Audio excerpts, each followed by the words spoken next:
ওবায়দুল কাদের সাহেব দফায় দফায় বলছিলেন, আওয়ামী লীগ যদি ক্ষমতা থেকে সরে যায় তাহলে ক্ষমতা হারানোর 2 দিনের মাথায় আওয়ামী লীগের 5 লক্ষ কর্মীকে খুন করা হবে, হত্যা করা হবে।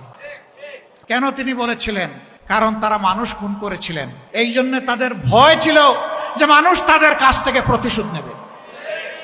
তারা রক্ত পিপাসু হতে পারে, দায়িত্ব জ্ঞানহীন হতে পারে, কিন্তু বাংলাদেশের মানুষ এই দেশকে এবং দেশের মানুষকে ভালোবাসে, এই জন্য প্রতিশোধ নেয়নি। কিন্তু যারা ক্ষতিগ্রস্ত, নিহতদের পরিবার এবং যারা আহত, তারা যদি ন্যায় বিচার পেতে চায় অবশ্যই সেই বিচার পাওয়ার অধিকার তাদের আছে।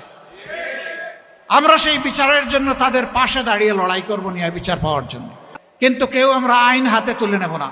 আবার কারণ আমি মিথ্যা মামলাও দেব না যে মৌসুম পেয়েছি এখন ইচ্ছা মতো মিথ্যা মামলা শত শত দিয়ে এখন মামলা বাণিজ্য করে কিছু কামাই করে নেই, না, এ কাজও আমরা করবো না, এটাও হারাম।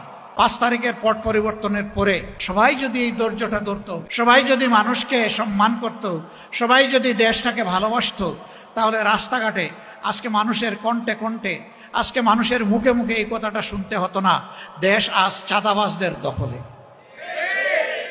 আমরা তাদেরকে বলেছি, বিনয়ের সাথে বলেছি, ওরা কষ্ট দিয়েছে 15.5 বছর, এখন আমরাও কি মানুষকে কষ্ট দেব?